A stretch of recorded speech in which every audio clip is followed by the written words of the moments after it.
Good evening. It is 5:30 on Wednesday, July 13th, 2022, and I would like to call to order our monthly Human Relations Commissions meeting to order. May we have a roll call, please, Carl, or Tom? Stacy Burnett, Here.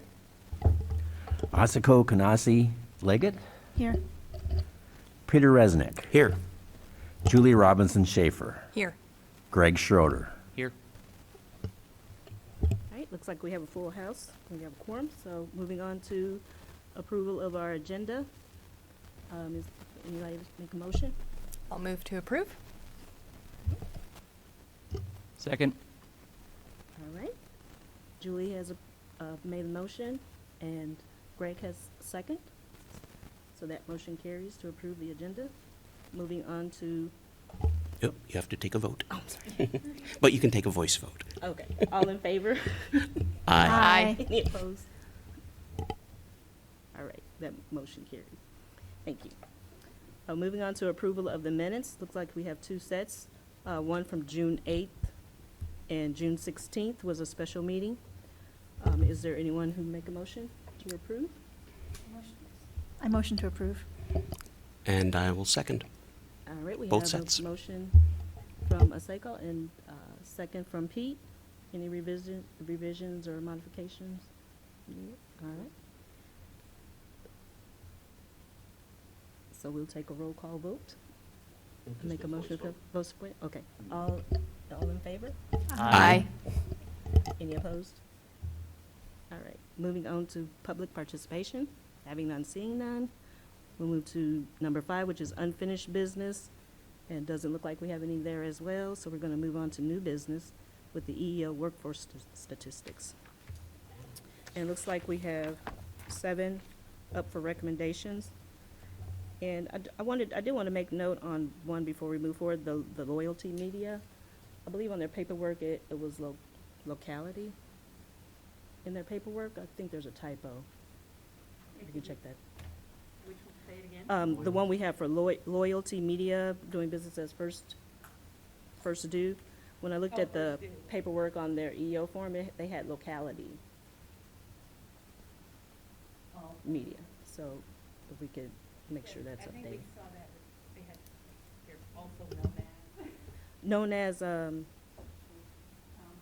has okay, doing business as first due. You're correct. It should actually be locality media, Okay, and then the doing business as first due. right. Okay, I just wanted to. Thank you for make that sure I got correction. one. Don't want to have to, just in case we have to cut through check. Okay. So Carla, is there anything that we need to know up front before? I know that we had added one kind of late in the game, and Commissioner Schroeder had asked for some information, and I believe you received that additional information. I have some statements if you have any questions, but we did some historical data mining to see, because we were trying to figure out why the numbers seemed a bit different. And this is a company that has 5 divisions, and they certify the 5 divisions separately. And it looks like historically for one of the divisions that we had, was it last month? April. In April, they used just the division's numbers, but then historically they used the entire company's numbers. So what you're seeing is the entire organization's numbers for the certification for one division.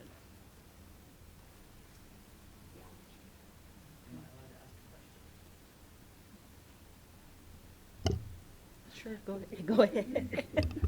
A question on the additional information they provided. I saw that they included the statistics for those who were hired, but not those who were separated. Was there a reason for that? Yes. Yes. The number of employees, they varied from one year to the next. The range of diverse employees, oh no, that's the wrong one. Okay, here it is. Employees are brought in through labor unions and frequently face layoffs and then often rehired. So although it looks like 42 were let go, it may be duplicated numbers. Okay. That they were going on, hired, laid off, rehired, and it could be some of the same people. All right, with that being said, would anyone like to make a motion so that we can open the floor for discussion?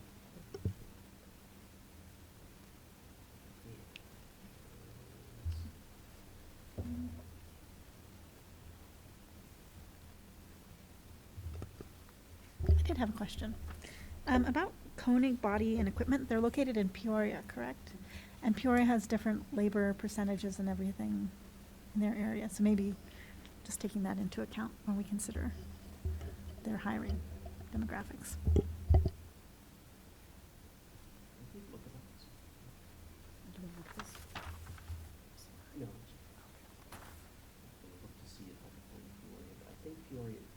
I'm sorry. I think Peoria is not that far off of us in terms of demographics, but I was going to take a quick check here.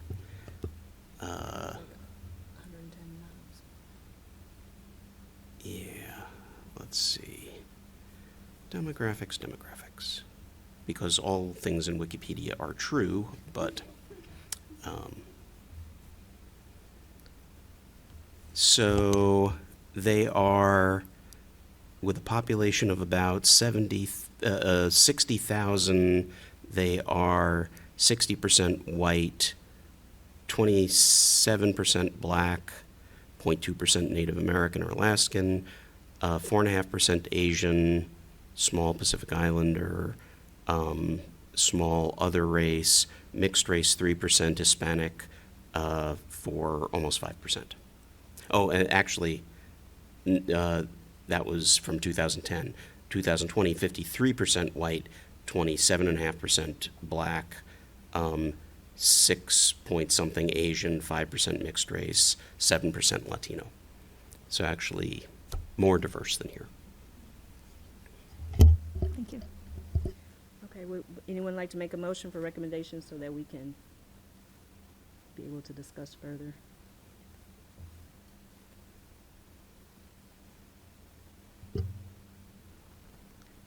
I will make a motion. I have Locality, is that their name? Locality Media? Locality. 1 year. Key Code, 1 year.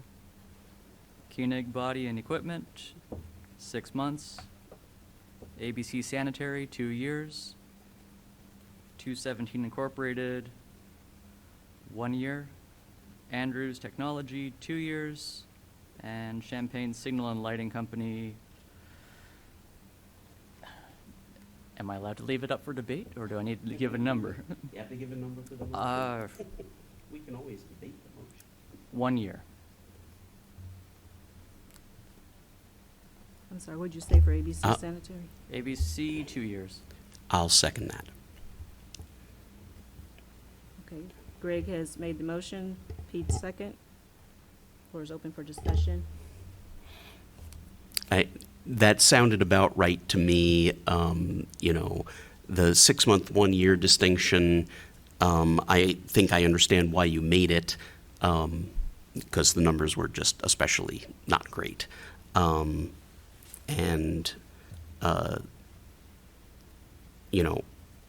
The only question would be with regard to the union participation and our ongoing issue with that. But I certainly have no issue with giving them 1 year and saying, we're taking up that issue soon anyway, so let's wait and see. I have a question for Carla or Tom.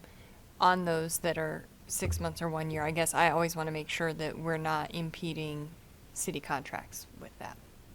So, I don't believe you would be okay, at this time. thank you. All right. And what did you have for 217, I'm sorry? 217, 1 year. 1 year? Yeah, it's trade business, but they don't have bargaining contracts. Okay. All right. So we make a motion to approve 217 for 1 year, AB Sanitary for 2 years, Andrew Technology, HMS for 2 years, Key Code Media for 1 year, Koenig Body and Equipment for 6 months, Locality Media, DBA First Due for 1 year, and Champagne Signal and Lighting for 1 year. All in favor, say aye. Aye. Any opposed? All right, that motion carries. Thank you.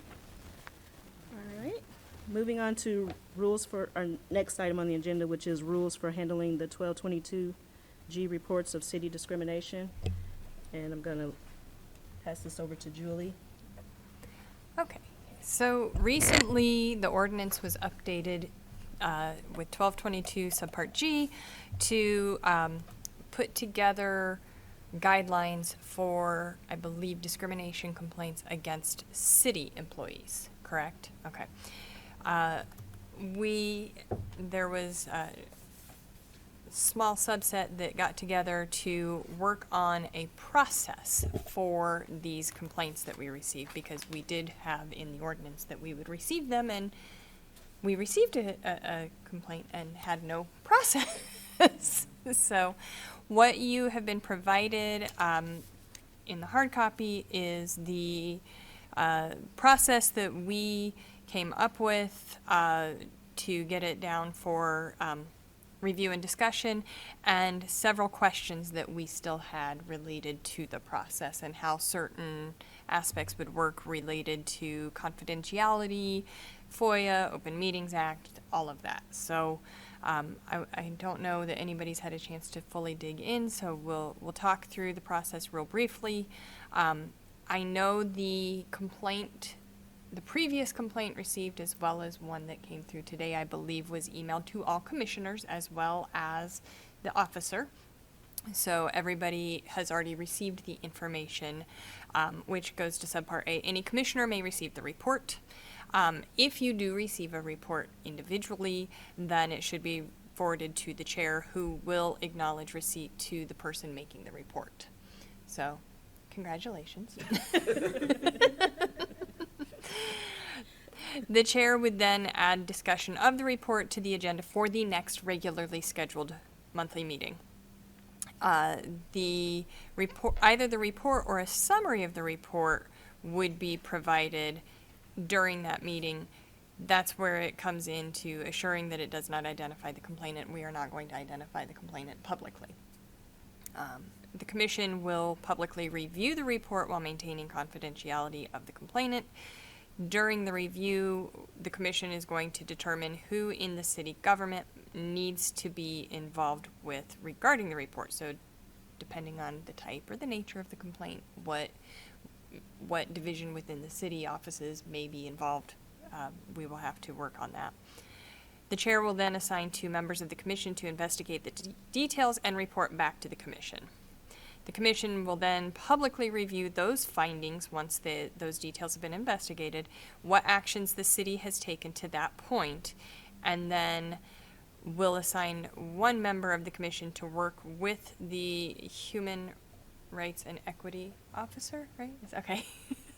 Trying to get all these acronyms correct, to develop a presentation for the city council to review the outcome, essentially, of the investigation, I believe was the intent there. So we do have some open issues.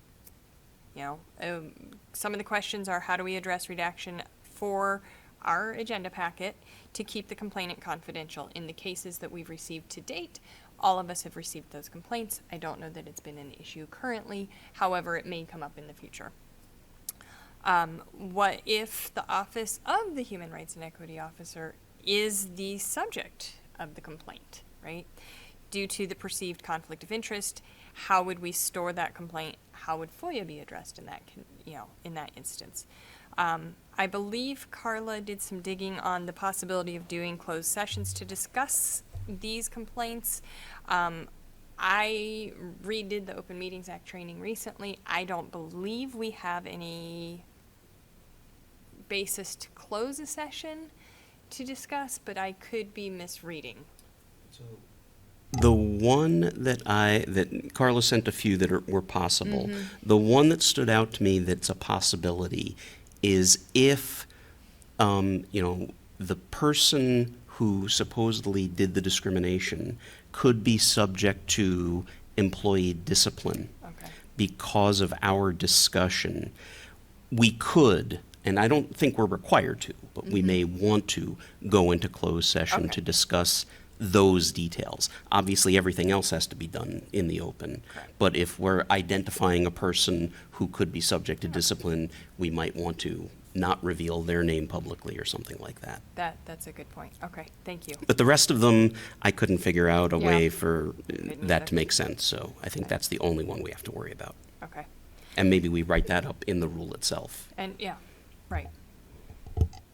I was just going to add that if you wanted to have a conversation with the city attorneys, that would help to help clarify. Mhm. I could make that arrangement. Okay, thank you. So moving on, other questions that remain are, how much detail do we need to publicly review? Obviously, we don't want to disclose everything in the complaint publicly. That's not fair to anybody involved. So again, going back to if the commissioners are going to be provided the full report in advance, a redacted report in advance, again, it hasn't been an issue with the two received to date, but I imagine it's a possibility in the future. We do want to work with the city FOIA officer on how to provide the report back to the commission. We want to make sure that, if it needs to be redacted in advance, that we are doing so. We want to be very careful of what sensitive information we might need to keep among commission and not publicly disclose. So, and then what office gets to keep the original report? So, I don't know that that's a commission responsibility, but so I will let Pete or Carla jump in, or if any of you have questions, because this is all brand new to all of us, so I'm learning along with everybody else. And just, by way of procedure, since this would be a bylaw change, we have to introduce this at one meeting and not vote on it until the next meeting. So we've got some time before we jump into it. And I just had one question about the information going out in the packets. Will this complaint be a part of that packet, or, because that will be an issue that you'll have to address also. That's why when we talked about it and Julie wrote it up, there was this idea of we'd either send the report of the complaint out to the commission in the packet, or a summary which would be redacted in an appropriate way. I think for our concerns, just because of the ordinance, the only thing that it says is we have to keep the identity of the person making the report confidential. There might be other stuff that it would be nice to keep confidential, but the way it's written, everything should really be discussed publicly. So I think unless it's really a matter of employee discipline, we wouldn't necessarily do it. I mean, so, if it's a case like, without revealing details, I think I can say the recent one we saw was about an issue with an employment application, that it had some information in it that indicated discrimination. Well, no one's implicated in that other than the city officers who wrote up that, and there would be no disciplinary action involved there. So I don't think it would be a problem to reveal who was named because they're city officers. Now, if it was the case that some, person at the front desk said some, racially insensitive remark to a potential, to a citizen, that might be a different matter, and we might have to deal with it differently. But, yeah, I think we're on solid ground, just cleaning up to make sure the reporter is not obvious. Then the only question is, how do we store the report? Do we leave it as a responsibility for, let's say, the city clerk to know that, well, if that report gets FOIA'd, they've got to redact the complainant's name, or do we do that redaction? That's more of the process question, I think. And that's maybe where we can talk to the city attorney separately, specific to this process of how, obviously, we want to make sure we're in compliance with Open Meetings Act, but we also want to be in compliance with the ordinance, as well as respecting, you know, employee discipline concerns, if it were to come to that. I think a separate meeting with the FOIA officer would be needed, because typically, like, there's certain people located throughout the city organization that does redactions, and, you know, any that come into the sphere of the two commissions that I staff, I do them. And so, it would most likely fall to me unless it was about me. So those are just little things that would have to be worked out. Yeah, and that, I think, is the only other big one in my mind was number 2, was what if it happens to be the office of the HREO? And I think we just need to special case that one. The officer doesn't appear until it's time to do the report to the city council, so we could just put in an exception in there, unless it's the subject is the officer or the office of the officer.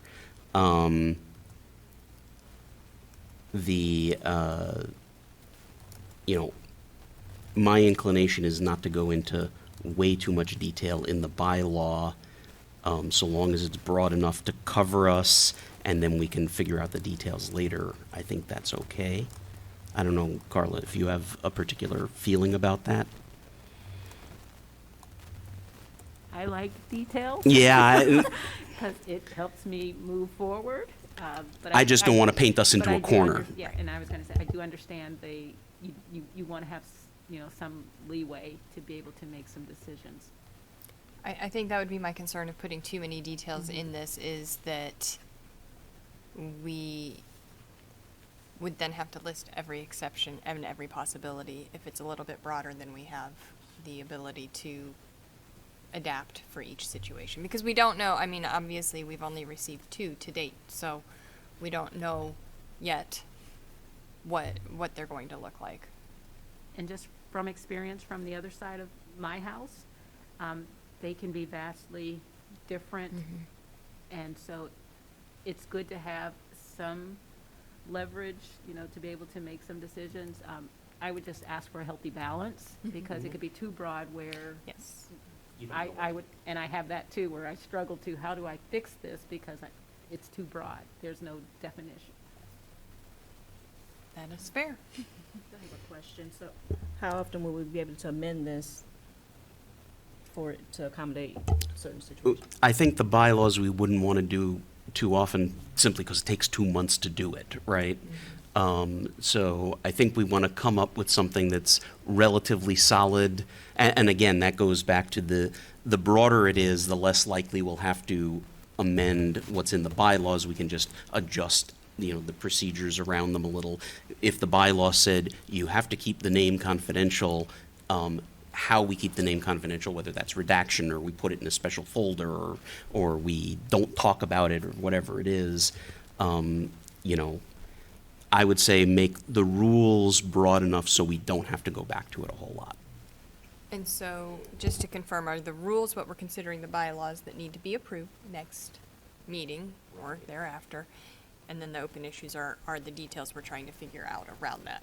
And I would say, the open issues, we should think about, do we need to address the open issue in the rules? So for instance, I think with regard to if there's a conflict of interest, we probably do need to say something in the rule. Whereas, how do we store the report? Maybe, we could put something in the rule that, records will be kept by the city FOIA officer, and then, or records will be kept of complaints, and figure it out later, where those records are kept. Records will be kept by the city. Yeah. I was going to say something very Vague. broad of, they will be kept in a secure manner. Right. Blah, blah, blah, blah, blah. So I do agree with Pete, and I think we probably need to, the conflict of interest, I think we also need to address within the rules whether or not the full report is going to be provided in the packet or a redacted, or a summary. I guess it wouldn't be redacted, a summary of the report. Just because I think that is a procedural thing that needs to be followed each and every time for consistency.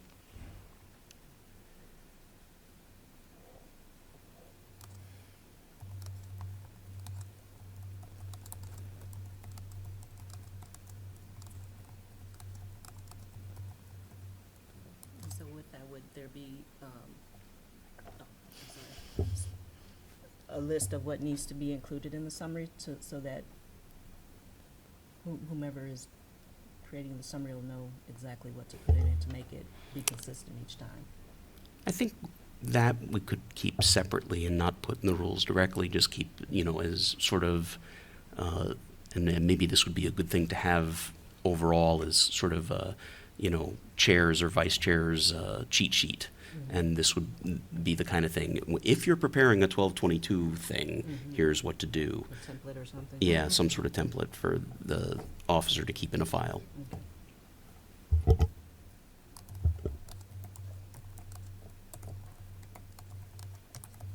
So I guess the one question is, and I think I know the answer to this, are we going to have to go one more round? Because the way the bylaws are written, the proposed amendment must be presented at a regular special meeting preceding the meeting at which the vote is taken. Do we have to have one more meeting with the i's crossed and the t's dotted, so to speak? Yes. So we'll do one edit round. And, we can do a special meeting if we need to, but we could just put this on the agenda for next month and then vote on it the following month or at a special meeting. Agreed. Did we decide what to do about open issue number 2? I was adding, and this is one of the edits that, under subpart D, that the chair will assign a member of the commission to work with the officer to develop a presentation for the city council unless the complaint is about the HREO or the HREO staff. However, we don't really have any sort of solution of who would then make that presentation to city council. Would it be chair, vice chair? I would probably? think, I would think chair, vice chair makes the most sense. Okay, I'll add that note. Because of the way it's written, should it be an employee and a commissioner?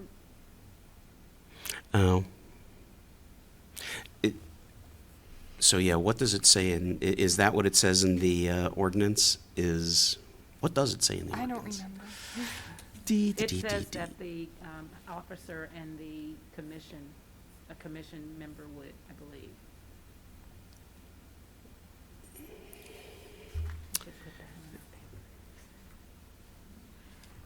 It says the HREO and a representative of the commission shall make the presentation to the city council. That doesn't leave a lot of leeway. Maybe we just leave that rule alone because that's the way the ordinance is written, and if the complaint does come in against someone in the HREO's, if someone in the HREO's office is the object, other than the officer themselves, we deal with that and people can swap hats. If it's the HREO themselves, I don't know how to do that. I think in that instance, wouldn't we need to consult with maybe the city attorney to confirm Yeah. how best to proceed? Yeah, I think, because that would be violating the ordinance one way or the other. So maybe Right. we just leave that one alone, and if the issue comes up, we deal with it. So remove my edits then? And Yeah. Now that I've seen that, I promise to be good. thank you. Thank you.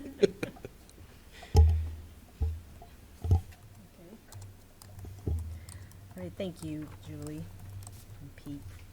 Moving on to our next order of business, which is discussion of a report of the city discrimination.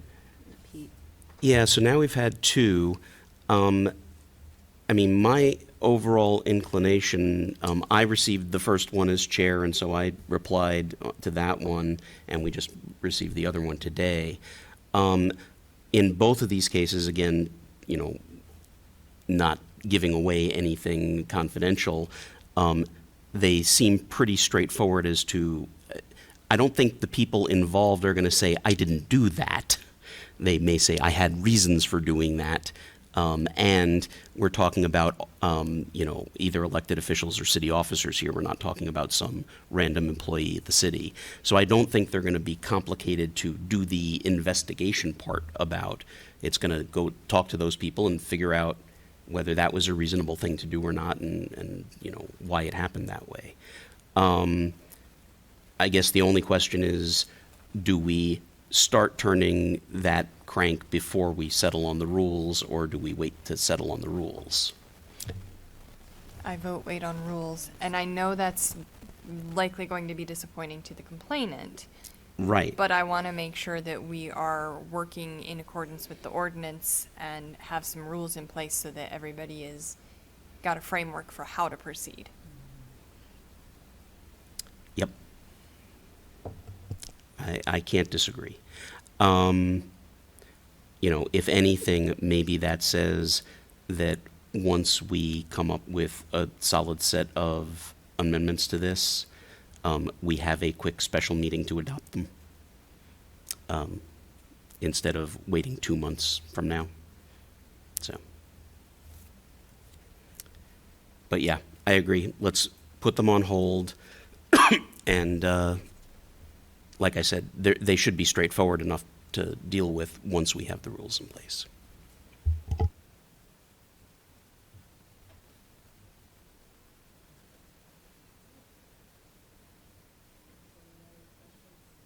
Anyone else have any questions or concerns? Okay. All right, thank you, Pete. We're going to move on to our next order of business on our agenda, which is number 7, officers' report. Carla?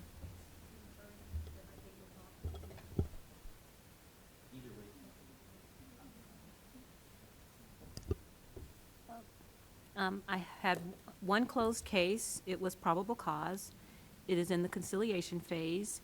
I have reached out to the complainant, waiting for a response. Informal complaints, there were 4. 2 were employment issues. Spoke via the phone for one. After several conversations, the caller did not follow up with the office. The other, we did not have jurisdiction. The employer location was not in Urbana, and they were referred to IDHR, which is the Illinois Department of Human Rights. There was a tenant-landlord issue about calculating security deposit interest. We were able to figure that out with our 12.5 landlord-tenant relationship ordinance. And then there was one for homeowners association, contract issues with management. It was not a discrimination issue, and so I sought the appropriate entity to help with their questions, and I just received an answer for that actually this afternoon, and so I'm going to refer that person to the entity that they suggested. Formal complaints, one case was open. Again, it was source of income, housing choice voucher. We're waiting to receive the respondent's verified response and statement addressing the complaint. What happens is once the complaint is formally filed, I have 7 days to send the respondent, who the allegation is against, send them a copy of the complaint and a letter requesting a verified statement and a verified response. And they have 28 days to do that. My experience has been that they take all 28 days, and so that will be, I think, mid-August. I have the actual date that I can give you. Oh, no, actually, it'll be July 29. So, it has to be on my desk by July 29th. And so I'm waiting for that. Some community activity, office activity. I participated in a community training hosted by the Urbana Police Department representatives from Champaign County, City of Champaign, City of Urbana, the NAACP, and the Ministerial Alliance, and the Urbana School District and Urbana City Council members were present. It was a de-escalation training, really interesting, really good training. And I believe that it was given to the entire department, so it was those are really good training. Represented the city of Urbana at the Jetty Roads Day celebration. Due to severe weather, the event ended after 2 hours, but it was very well attended. I believe there were like 40 vendors or maybe more, and there were a lot of visitors. It just seemed like everybody was having a good time, even though it was raining. And it was fun. Asako stopped by the table. She's going to help. I was doing a lot of dancing because they had really good music. The DJ was phenomenal. I met with the Housing Authority of the Champaign County, their Housing Choice Voucher representatives, along with the City of Champaign's Community Relations Manager and Compliance Officer, who has similar duties as me. We're working on an educational presentation for the community. We're looking at Housing Choice Voucher tenants, landlords, property managers, any community members that we're able to educate on what are the rules, what are the laws, and everything that govern around our human rights ordinance, so that people have an understanding of what the ordinance is, what's in it, and what the process is when discrimination cases come to us, what their role would be, and just so that everyone has an understanding of what's involved. I always say my hope is to work myself out of a job, and that if everyone has the information, then if you land in my office, you're probably meant to be there because it would be something that you chose to do. But that's what I'm hoping to do. And so we've got together, and we're putting together a presentation that we can take to the various groups to be able to explain, all of our roles and what it entails. And just to get a better understanding, I've worked with the housing authorities, Housing Choice Vouchers representatives, and going through my complaints, they've been a really strong source of information on helping me understand Housing Choice Vouchers. And so we're hoping that having them as a partner in this educational piece will hopefully have our entire community educated about what happens when and what it is when discrimination happens, and what we do about it. I attended the Central Illinois Human Resource Group presentation on apprenticeship programs, and we're looking to develop an idea to address one of the city of Urbana's City Council's strategic goals. And as we develop that, I will share more with that. But one of their goals were how to address the hiring and getting positions that aren't filled in key areas, like in the retail area and things like that. And so we're hoping to be able to address that with bringing on some partners. But that's in the infancy stage, though. Preparing for an informal appeal hearing. It was scheduled for July 25th, and so that will be TBA. And Pete, if you want to. Yeah, I was going to just leave it for announcements, but just to let folks know, the complainant in that case asked for a continuance. It sounds like the panel didn't have any objections to doing so. So I'm working with Tom, and I'm continuing to work with the complainant simply because I was acting chair at the time.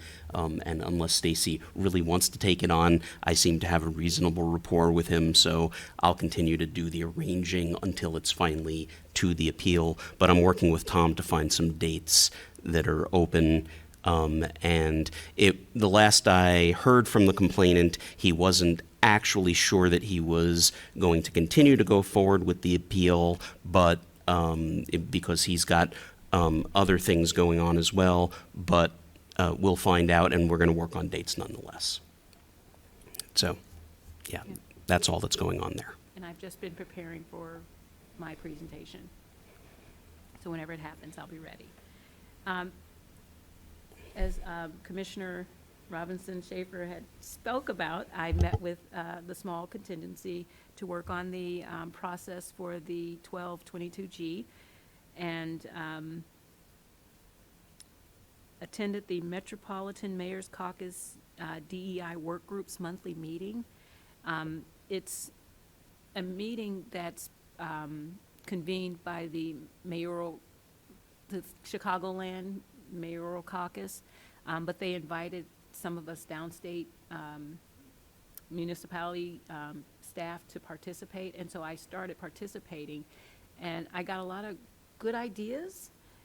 They talk a lot about what we talk about as, when we're saying, what should our commission be doing?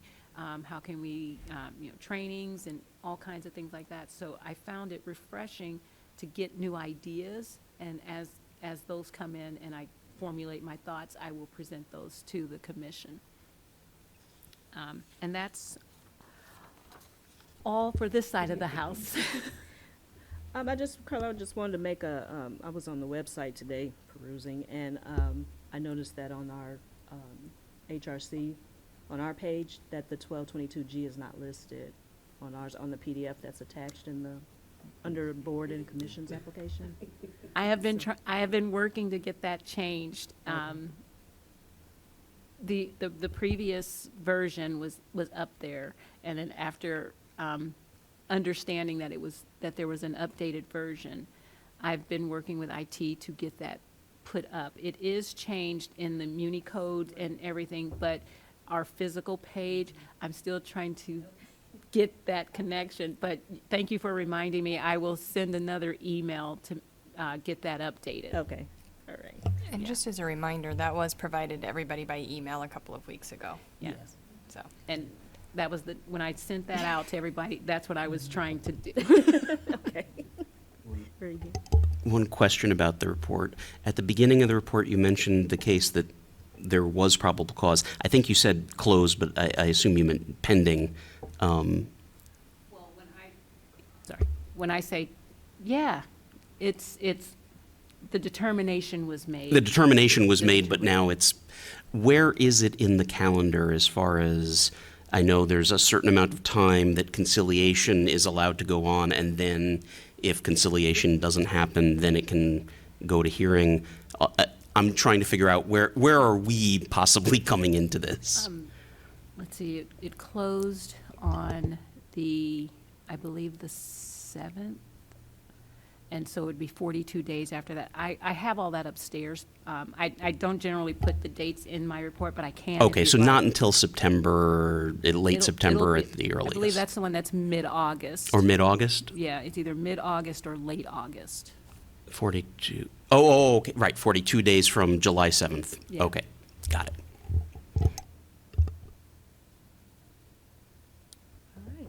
Would you like for me to add dates to because I can do that, Uh, so you have an The idea? only reason I cared about that one is because we're involved in the tail end of that, right? If that expires and then it does go to a hearing, that's when we have to start thinking about, we're going to have to be potentially involved. Other than that, the dates don't matter that much to me. I don't know about others. Okay, no problem. Okay, thank you. Okay, we're going to move on to number 8, announcements. I think we've made a couple of them already, but if there's anything else that anyone wanted to, there was one, we had talked about the municipal 119 email that we received for the affirmative. Were you able to look at that? I didn't get a chance to look. We received an email a while back from one of the city council members asking about process, and I replied, but I don't think I replied all. Did anybody get my reply? I will forward it to the rest of the commissioners, just so you have a copy of it, not by way of discussion, but I'll forward it to each of you. But he was basically asking about our EEO statistics process, I believe. Yes. And I just summarized it and sent him the summary, and offered to follow up with him if he needed to. So I'll go ahead and forward that email as soon as I find it. Thank you. All right, is there anything else? All right, moving on to number 9. This meeting is adjourned. Thank you.